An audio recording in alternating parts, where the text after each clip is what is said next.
Welcome back to all our friends, family, and yes, even our foes. To the Foxx Den Sports Podcast, where Todd and his sports-passionate kids are ready to bring you the latest updates and insights on all things sports.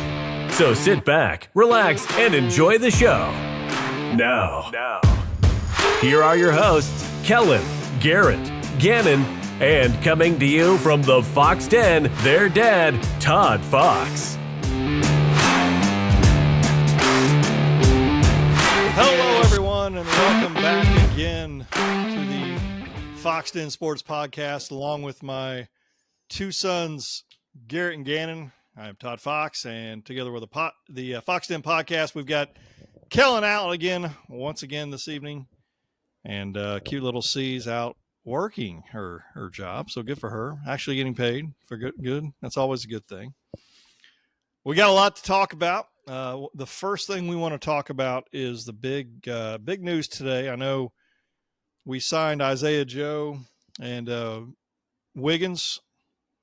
Is it Andrew Wiggins? I keep wanting to say why are you shaking your head? Because I already messed up. Because you do Andrew that every Wiggins? time. Well, I can't remember. There's other Wiggins, but we signed those guys. To our, we signed them back, but then made a big deal for Isaiah Hartenstein for our team as well. Big pickup, and let's jump into there with whatever you want to start off with. What do you got, Gann? I mean, he was one of those guys that at the start of the off season or into the playoffs or whatever, like he was on like the dream team board or whatever, but it was just too good to be true. And we always have those guys in the list, but we're like, I was like, we're not going to get him. It's just too big of a dream. So it was like, it felt fake, just like the trade of Josh Giddey felt like I saw it and I was just like, there's no way. Like, is that actually true? He fills every hole that we had pretty much, or all of our biggest holes of our team last year. And I don't even know where to start. Yeah, it just felt fake because it was too good to be true. But to go back to the Wiggins and Isaiah Joe news, is we rejected their team option or declined their team options a couple days back, which would have only cost us like $4 million the whole year for both of them combined. And so, granted, yes, it does make a lot of sense from a business and a team running standpoint to get them signed long term. Now, I do think it's important to note that we did decline that, and we pretty much gave them a good almost 10-15 million more this year alone. Yeah, and I don't think they'll look past that and take that for granted. But yeah, to go again and said, I mean, that was an instant match that everyone had on their list. Yeah. And there was a lot of things that needed to happen for that to work, because even still, he was more likely to sign with New York, but then they still went and signed OG Anunoby and then traded for Mikal Bridges, which is also a big contract. So then that pretty much opened the door wide open for him to leave. And obviously we still had to, impress him and get him to sign, which is, I think, a testament to show how much Oklahoma City's grown, but how much people want to be on this team, that Oklahoma City is able to land one of the higher caliber free agents, and to also convince him, be like, hey, you're probably coming off the bench. That's huge. Gannon, what were you saying? I said, is he the biggest free agent we've ever signed? And I would say so. Signing players, I think he is. Yeah, I mean, I would say so. From a financially, yes. Financially, definitely. Yeah. Especially like Gary said, because he's coming off the bench. Probably it's like. Do you really think he's going to come off the bench though? Because I mean, I hear all the again. It's only been 10 hours or 12 hours, 10 hours or so, right? Now I hear all this. Chet playing the 4. Hartenstein playing. Huh? I mean, I would have read it, and I've also seen it on. I've seen it on social media, and then they were talking about it. Every post is like the potential starting lineup has him and Chet in the starting. Yeah. So I do see what you're saying, but it's not going to happen, because as good as he is, he's not pushing Dort out of the starting lineup. No. He's not going to, and that's actually probably what it would have ended up being. But that would, if that were to happen, we would by far have the tallest starting lineup in the NBA, and it wouldn't even be close. Shea's already a massive point guard. Dort's about average. J-Dub for now is a massive 3. And then Chet would be the biggest 4. And then honestly, 7 foot for a center is about average in the NBA now. But yeah, Well, I don't think it's not going to be that.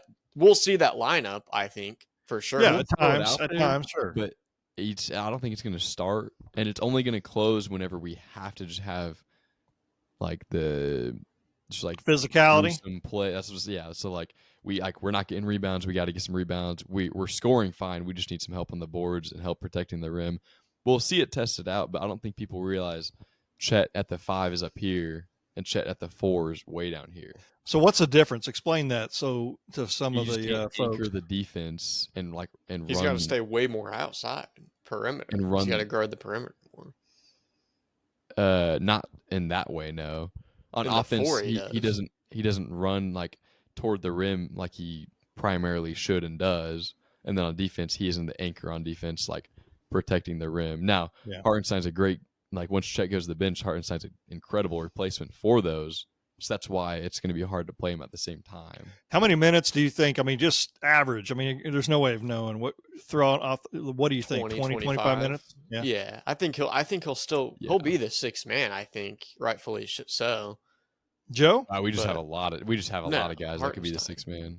No, we do. I just think for how much we're paying him and Chet being Chet, like Chet's going to need more rest out of any other player in that starting lineup rest now, which is awesome. Like exactly.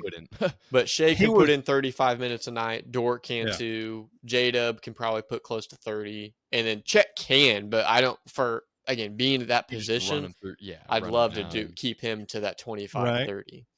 So, because especially, I was going to finish that off. Like, no, you're good. Playoffs, he was run down. And the 2 games in that series that you could tell he wasn't tired, dominated. Cooked. The other 4, he was just, he was gas. Yeah. Well, I can't remember what I was getting ready to say. I was going to say something about it, but the amazing thing to me with his signing is we've still look who we've got. Still, we've got everybody. We've Giddey's gone, right? But then we got Caruso and him. It's like, that's like, wow. Like you figured you may have had to give up a few, like a Wallace or possibly a Dort or some sort. And we still have like 25 picks.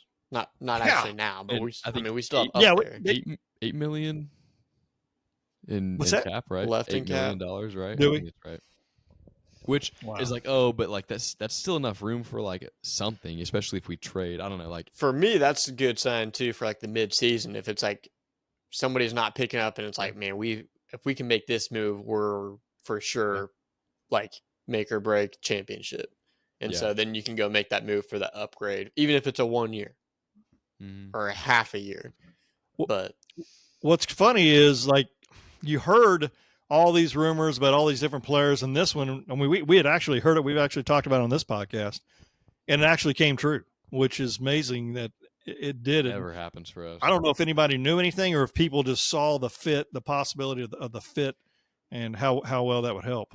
I think the fit and the trajectory of the team and him, it all lined up perfectly. But like I said, I didn't believe it. But I just think it was a perfect fit, as in one, we had the money, so we could overpay him and we could give him the most. Which, because Gannon said a couple weeks ago, whoever we get, we're going to overpay, just because and we had to, and that's fine. And I'm okay with that. I don't even. But we had the money. Overpay though. Everyone knew that's what we needed. That is exactly what we needed. So he fit it perfectly. So that was a match. And so I think those two alone made it make sense. I know he's the second best offensive rebounder by what percentage? Is that what you said? Well, it's like the percent. So like the amount of shots that get missed while he's on the floor, he's second, which is like something we were struggling. We were like second worst. I think we were second worst. Yeah. And last season. Our defense is going to be otherworldly, I think, honestly. Because starting lineup, bench, it was incredible. And then once Chet went to the bench, it got a little worse, but we were still really good. This year, it's going to like stay steady, top like 2. I also heard today that he's really good at setting picks, which we don't do a whole lot of setting picks. But he's like we do quite a bit. Not Shea the does it same quite that a bit. he's gonna do it though. Say He's what? gonna just drive in every time. You don't think he'll set him? Because they No, said he he's really will. good at it. Okay, yeah. But it's just not the same. Like we've been running just the 5 out to where every single player on the court can shoot. So But we any don't have a scheme big that man doesn't doing them pop though, out. right? No, Like I remember yeah. Steven Adams Chet used to do sets them. him. Yeah, Does Chet- And Chet- pretty much yeah. any alley oop you see him get, which is like almost 1 or 2 a game, it started from that. Really? Okay, interesting. Like I said, Which his is going to be aren't interesting because Giddey the did most of same. those, and J-Dub did a few. But It's perfect time to get This J-Dub, team's- and I think even Aaron Wiggins and Wallace some on ball time. So we could have paid them less, right? The two, yeah, and we paid them up front. So hopefully they're going to be a little bit. Hey, I mean, that's what I'm saying. I think they'll perfect. understand. Be like, one, thanks. I mean, you paid us again like $12 million more this year when you didn't have to. right where we But have also, the cap, right? Yeah. Well, I think he probably has an idea that after this next season, their stock's going to be even higher. No, and that's what. Yeah, mean, that's what everyone was obvious. I know it saying. And goes they're all without under saying, contract. but- Yeah, Yeah, it goes without saying, but I'm just like, this team. what, is it 2028 that we have Wiggins still? Both 4-year for him. No, yeah, 4-year for him, 3-year for Joe. through 27. Is that right? I think. Yeah. Is it Dude, by that 27? time, man, we might have a couple championships by then, man. We will have one. As long as everybody stays healthy, I think we've got a really good shot. I mean, I think And also, what's hilarious is like we added Caruso, incredible. We added Hartenstein, incredible. Both those are great. We lost the biggest like black hole in the league on our team, and then we also forget that like Chet is going to take an absurd leap, and then so is Jalen Williams. Like everything in this team is just like Case what and the heck? Wallace. Case and Wallace, Yeah, I didn't man. think about Wallace. You're right. Yeah, Wallace is going to take a leap too. It's just perfect. I've always, I mean, again, I keep going back to this one player that if he could take a leap, Zhang, if he could actually take a leap this year. That should be a massive leap to see any minutes in He this. could take a lineup. No. I don't disagree, but I'm just saying, even yeah. even defensively for sure. But I mean, if somehow, because he did really good with the blue, and I totally understand. That's one thing I was gonna bring up that I heard, is that he doesn't shoot a whole lot of threes at all, right? But he played the Thunder when he was he was with, I don't know what team it was, but he played against them whenever we were against the blue team, and lit them up like from 3-point land. So It's just they didn't ask him to shoot those in New York, and obviously I think he's going to be asked to do that here. Are you talking about who are you talking about right now? Wait, who are you talking about? Hartenstein. Who are you talking about? I'm talking about Hartenstein. Why? You were Yeah, talking you just about never Jane, I mentioned. You thought. just went from Jane to straight to. Well, yeah, Jane I without know. My saying. bad. Yeah, you're right. It's for him. But they said when he played against the blue a few years back that he was just lighting them up, and that's where they think maybe those two fell in love with him, Presti and Dagnall. Mark, yeah. Because I don't think Very he's going to be handsome. asked to take a lot of threes. I don't think he's going to take any, but he's going to be. he's going to have to take something. Incredible. Maybe not a whole lot. Maybe. Doesn't have to. I mean, last year. He has to. He has to. I would say I would be shocked if he averaged 10 to 12 points a game. I'd be shocked. Last year he only took. He was didn't take the- a single three last Yeah. year.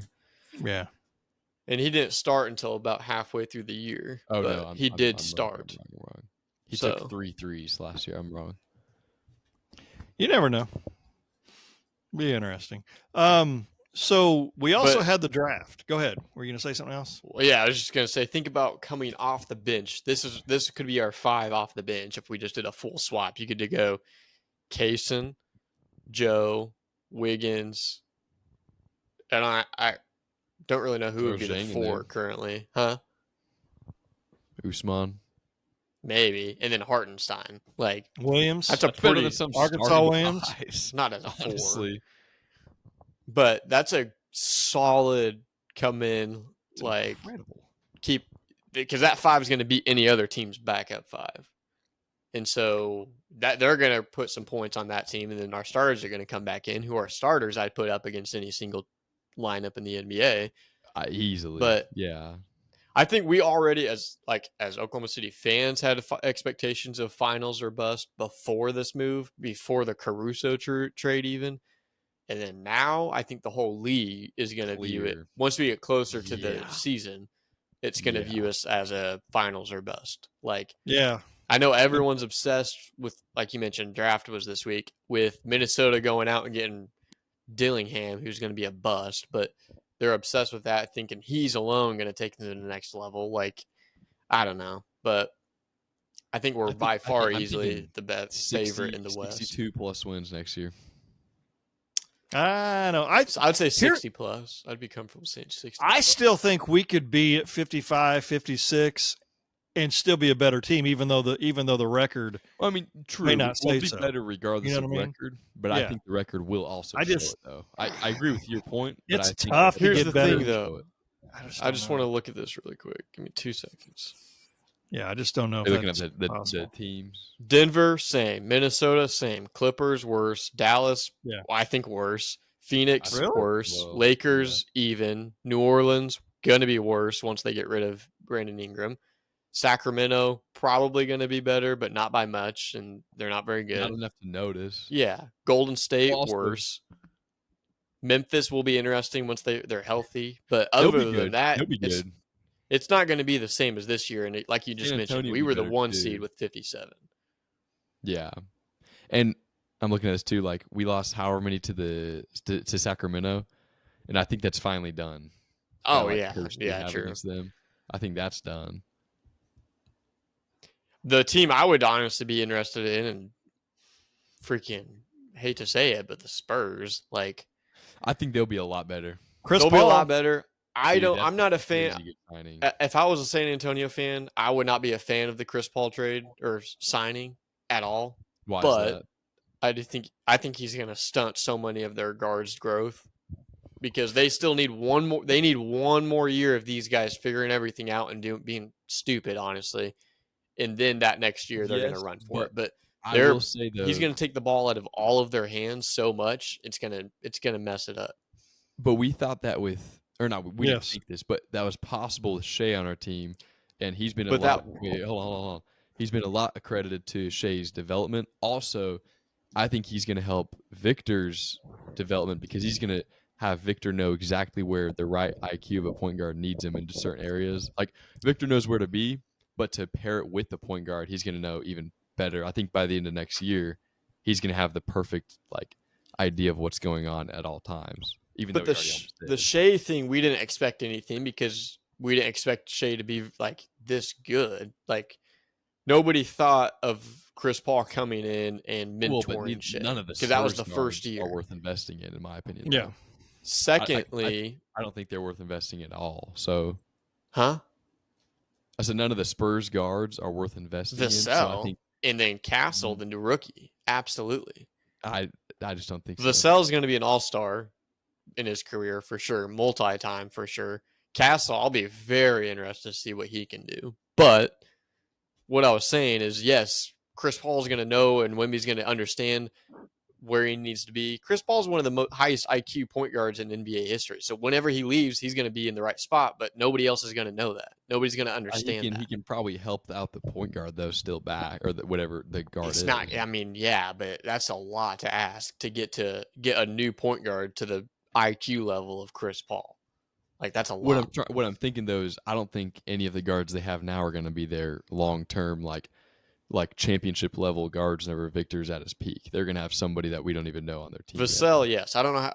I think you've probably watched some San Antonio games, and I don't know if you've paid attention to him, but last year, he's good. Good. He's not very gonna good. Be great.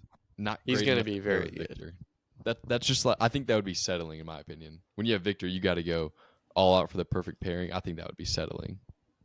But if I'm wrong, I'm wrong. I just think that would be just pretty lame. Watching his game, he's a not quite as good Shea, meaning he will get past any single defender in the NBA, and he chooses the mid-range and inside over the three, which is rare for any player in the NBA. And he's very good at putting that mid-range down. I mean, I guess we'll see in a few years. I mean, it's kind of a random discussion that we had just now, but I don't think so, but I guess we'll, like I said, if It'll be I'm wrong, interesting. I'm totally fine with that. It'll be interesting to see who's correct. Let's talk about the draft real quick. I know around here it feels as if a lot of people were disappointed in our draft. I know we took how do you say it, Nicola? I say that all the time on these guys' names. Yep. Topic? Is it Topic? I think it's Topic, right? Dylan Jones, and then Ajay Mitchell. Any of those guys impress you at all? I know I was told, I mean, from everything I heard, Nicola would be probably been like the 6th pick if he wouldn't have ever gotten hurt. Of course, the 6th pick, and honestly, not a great draft, if you're quite honest. But people were thinking that he's basically Giddey, and we picked another Giddey. So I don't care about the pick, and I wish we wouldn't have picked anybody, honestly. But that take is just an idiotic take that I don't think has any credibility to it. People are just saying that just because they want to and because it sounds cool, but like it really has no validity to it. I mean, size-wise, they're the same. Their only attributes playmaking, and that's it, which is exactly what Giddey was. Yeah. I mean, that's he's who more they athletic and he uses his size more. He's not more athletic, that's for sure. Giddey's athleticism, I think, is underrated. He's a much worse shooter too. Keep that in mind. Yeah, he's a terrible shooter. Yeah. That's the I mean, I wish we wouldn't have picked anybody, but I didn't want him. Why did they pick him? He's just a new Josh Giddey. That's just not. He won't play. He is a great value. He won't play any this year. Yeah, I doubt he sees many minutes until year 3 or 4, and that's if he sees any minutes. I'm more excited about Dylan Jones out of all of them. A Weber State guy? Yeah, I just think he's a guy that the Thunder he's going to remind me of a Dort type of worker, I guess. Just a guy that's just going to go out there and give you all he's got. They credited a lot of the pick to is just his like work ethic, I guess, personality in a way, or like his intangibles, whatever you call it. I mean, I think the thing they fell in love with is his rebounding because he averaged 10 a game, but I don't know. We'll see. I don't think we're much value in drafting anybody this stage because it's like exactly. I'm not. None of these guys are going to make a difference. Well, sometimes there's those guys that come out even though they were drafted by that amazing team and they still somehow get really good. But I just don't really. He's the guy we traded 5 second-round picks for, right? I don't understand that. Including our second rounder this year that we got a center that I was the one player that I was like, that guy could actually see a few minutes this year. Yeah. But he's at Golden State. Very strange. Second round picks have like honestly no value. I don't disagree, but it's just weird. I mean, 5 is a lot for a late first. 5, yeah. Because I mean, you could have packaged those with some other picks at some other point or some other players for something. I don't know.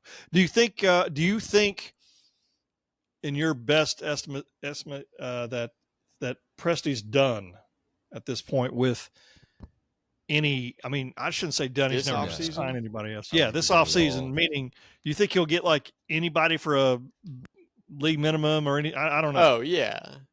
I don't know, but he'll definitely go and he'll make a couple more moves for sure. I mean, because who's going to be our point guard, backup point guard? That's the only thing that's concerning. Well, I think if you stagger the minutes right, Jalen Williams can run the second unit, and I really think that we're going to try to get. I hope we can try to get Wallace some on-ball minutes. That's what some of the guys were saying on the radio as well. Because like if you look at Drew Holiday, similar-ish kind of player at the start of their career.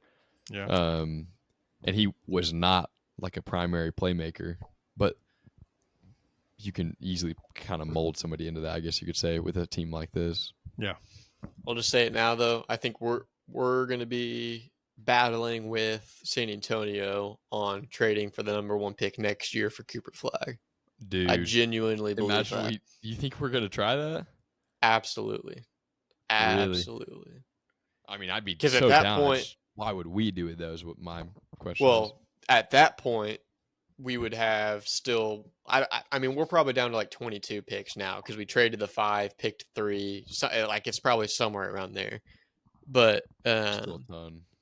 we're gonna have a lot of draft capital to trade. I think we're gonna still have a couple of young talents that we might toss in there, like a Joe, like a Wiggins, something like that. And he would fit on great contracts perfectly at the 3 with us. Sick. And so you have him and J-Dub at the 3 and the 4. Well, I mean him at the 4 and J-Dub at the 3. Either way. I don't know how tall he is. I know he's big, but he's 6'10". And J-Dub's what? Probably 6'7", 6'8". 6'7", I think. Yeah. So I don't know. I think that's what we should do. I think we Either way, could do dude, it. that'd be awesome. I think that would be a move that would sit there and make the rest of the league just kind of roll over for the next decade. But because think about genuinely, that would be just like incredible. Yeah, and he's an insane defender too. He's such a good defender. He can offensively, he can put it over anybody. He's doing it right now against NBA talent. So yeah. I think if Wemby wasn't in last year's draft, this guy would have been thought of as one of the best prospects of all time, or at least in recent memory. If it wasn't for Victor, Chet and Flag would both be on that kind of like phrase. Probably, like probably. I don't know what's going on. Like it's just incredible level. Gary, you did that. That was. No, I didn't. I don't know how to do that. It's not me. I would love that move. Like sign me up.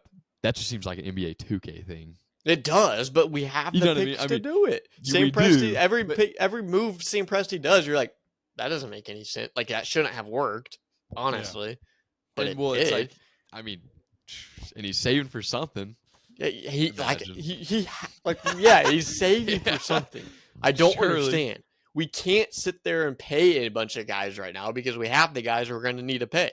So you pick him. Yeah. That gives you 4 more years of a solid player. Arguably a really good player. That would maybe be okay. Exactly. Let's say we kept that team for 4 years. That would probably be the best starting 5 in NBA history. If he turned out to be what he could be, absolutely. Yes, and all the other players kept progressing like they have been. I think it would be no doubt. Oh man. I need to hop on a little bit NBA 2K after this. Yeah, toss a little Cooper Flag on there. I don't know. I just think it's going to happen. But at the same time, San Antonio has 4 next year, so potentially. But and he would fit with them really well too. More. And I think they would be more motivated to go and make a move like that. They would be more determined for sure. I think we could still. We could outbid for them a long for time. sure. Have way more stock to pay. And even if they did go and get him, sorry, it's still not enough. But to beat us, that is. Oh, yeah. By the time they get to their peak, we're going to already be past probably, so it's fine. Anyways. This peak's not ending. What are you talking about? This team is immortal. For like a decade, yeah. I think we're winning it all next year. All right, moving on. Let's talk a little. Today is the Oklahoma Sooners' first day of being in the SEC. So there's a lot of stuff going on down in Norman today for it. I'm inviting everybody. No shot. It's too daggum hot for me. Love the Sooners, but no thank you. What are your anything to say about that? I know TCU had some sort of a funny, I guess. I didn't see it. I haven't seen it yet either. Goodbye thing to us, which whatever. I mean, we probably would have laughed and done the same thing if somebody would have left Texas of some sorts. But we are now officially members of the SEC. Any words of wisdom out there, or any thoughts to our SEC rivals that listen to our podcast? They definitely make us feel like one of the biggest brand in college football. I mean, to us in Texas both, for how much they always hype their own conference up. This is the biggest day in the history of the conference, in their words. So it feels pretty good. You don't see Big Ten sitting there doing that for the USC and Oregon, and that's a bigger move, in my opinion, for the Big Ten. But SEC, they welcomed home some new daddies. And it's like whenever Zlatan went to the Galaxy and he said, what'd he say? LA, welcome to America or Zlatan. LA, welcome to Yeah. Zlatan. Yeah, That's what it feels like a little more than the other way around. No, I'm excited. Here's the thing: we're Oklahoma, definitely one of the top 10 programs in the history of college football. I would say top 5. I'm biased, but I'd say definitely top 5 of the rich tradition, rich history that we have. We're Oklahoma. People, I know there's some fans out there that are afraid we're going to become Nebraska and all that. You can't worry about that kind of stuff. Number one, we're not Nebraska. Nebraska, I think it was very difficult for those guys to recruit to. We're doing a really phenomenal job right now in recruiting. I get it. Everything could change and all that, the way the landscape and all that. I understand all that. But the thing is, it comes and goes on teams that are good. And a lot of it does come to definitely the coaching staffs and all that stuff. But I will tell you, we're not here. SEC teams, we're not scared. We're here to win. It may not happen this year, but we are here to win championships, and we're going to win some championships, SEC championships. We're going to win some national championships in football. We're going to continue the softball, and people can say, "Oh, whatever, it's just softball." Hey, still champions. Basketball, I'm looking forward to the basketball conference. Although I do think the Big 12 is going to be in really good shape as a basketball conference. But from a football standpoint, and softball, baseball, we'll see. I don't watch a whole lot of the baseball, but we are here to win, and I'm not scared. Oklahoma Sooners aren't scared. You can sit there and laugh all you want, and Alabama fans, here's the thing: like, you lost Saban, all right, and I do like the new coach, but I do think they're going to take a little dip down. It's going to happen. Georgia's rolling right now. Something's going to happen at some point. Kirby Smart, I don't know, but you saw how Clemson rolled there for a while, and then granted, the reason why they're not doing well in the ACC is he's not taking on all the NIL stuff and transfer portals and all that, but we are, and we're here to win, and we're going to win. And I hope the SEC folks that listen to us understand that we speak for the majority of Oklahoma Sooner fans, and we're not scared. I mean, we have a winning record against all but 2 teams, one of them being the team we're going in with. So there's no reason to be scared. You mentioned Bama. They were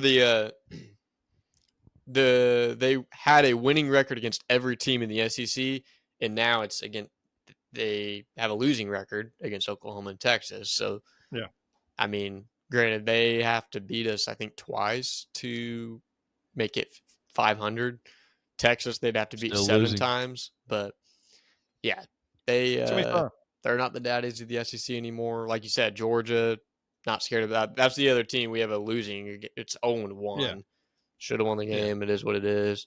But do we ever? What about Ole Miss? Have we? Winning I thought record. Ole Miss was one of them. Is it really? South Carolina's we haven't played. Okay. So Vanderbilt's got a winning record against Texas, though. So Vanderbilt.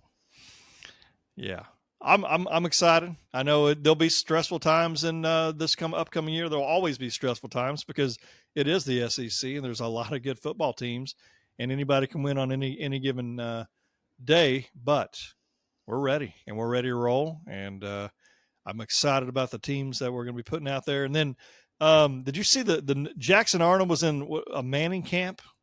And I think he was like the best one. Is that right? One of the best ones. I mean, from what I've seen so far, if I'm not mistaken, it's still going on. But yeah, no, they do.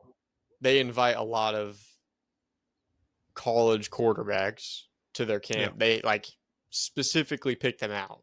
Like they go as good as they can get, and they usually get the top guys in the country. Yeah.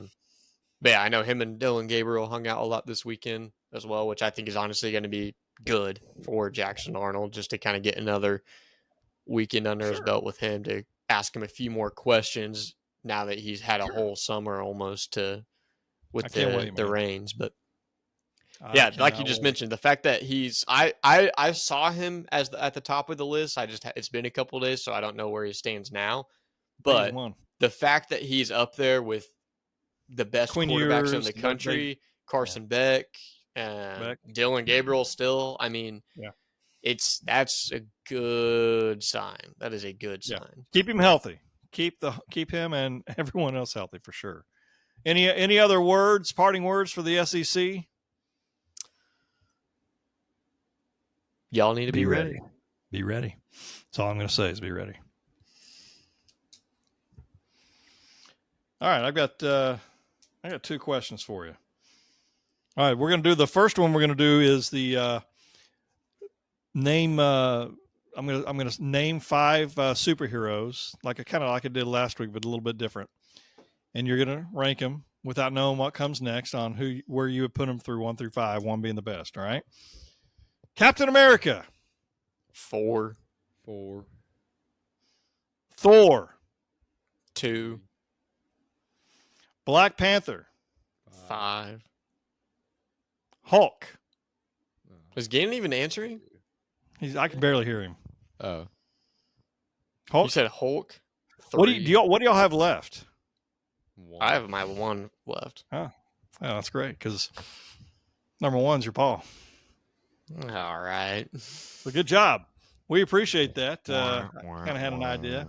Where's But, that button for the? It would be so. That thing? Did that work? Nope. Didn't work, huh? Hold on. Let's just see. Wrong one. Drum. Wrong drum. That's just fantastic. Hold on. And too late. Yeah. Yeah, we lost it. There you go. All right, we got it finally. No wonder I didn't have it on live. I had it on preview. So, and the next one would be, this is an interesting one. So, would you rather have $10 million,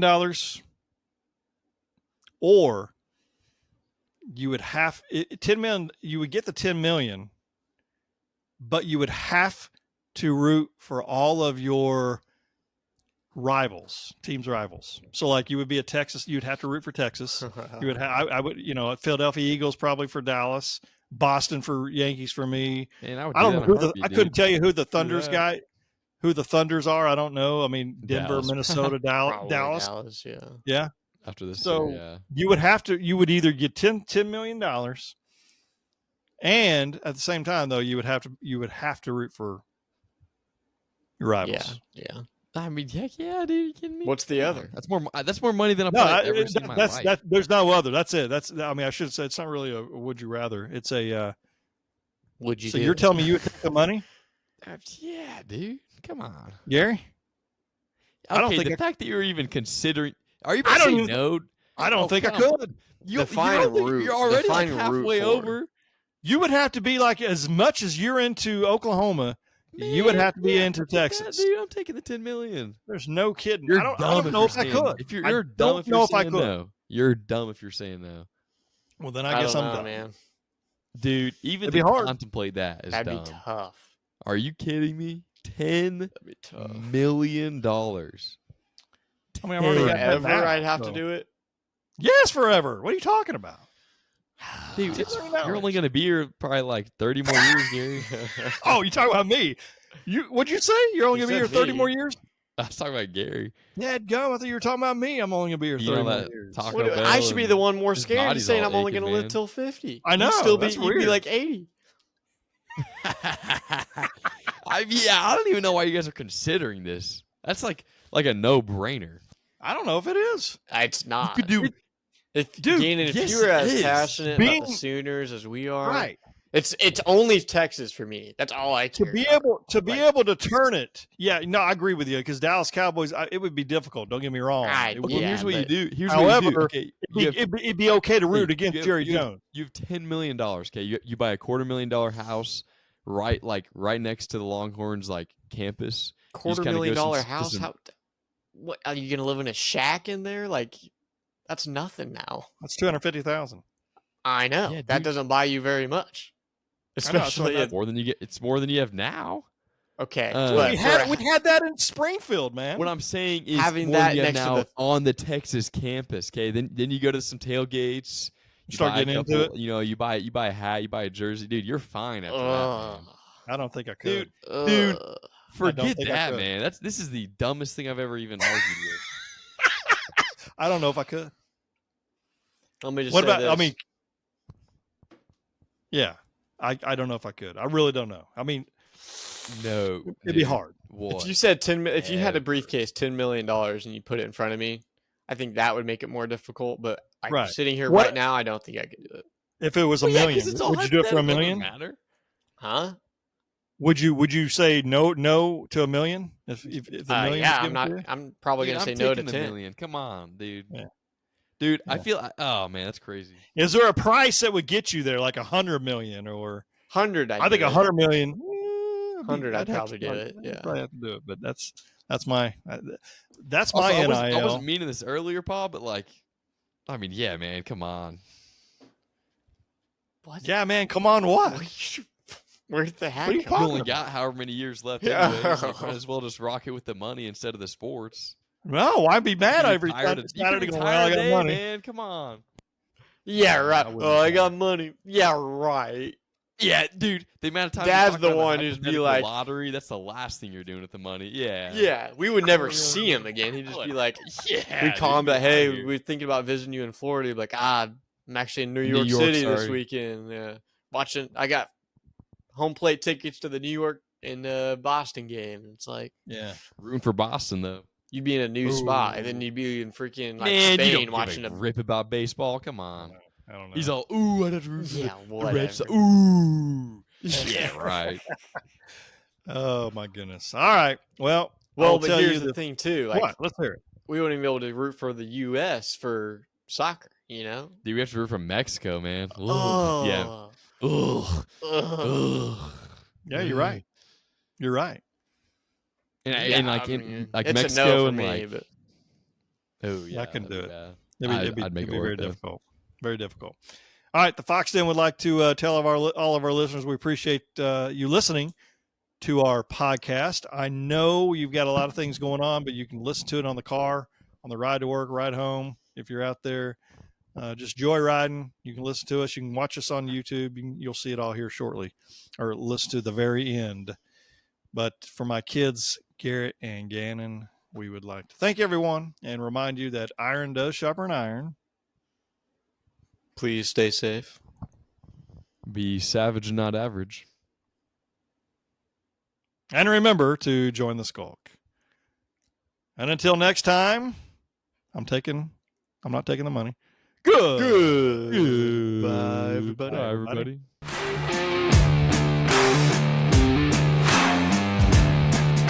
Thank you for listening to the Foxx Den Sports Podcast. Be sure to subscribe for free to our YouTube channel, Foxx Den Sports. And also follow us on Instagram and Twitter at Foxx Den Sports and on Facebook at Foxx Den Sports Podcast. You can also email us at foxdensports@yahoo.com. This has been Foxx Den Sports.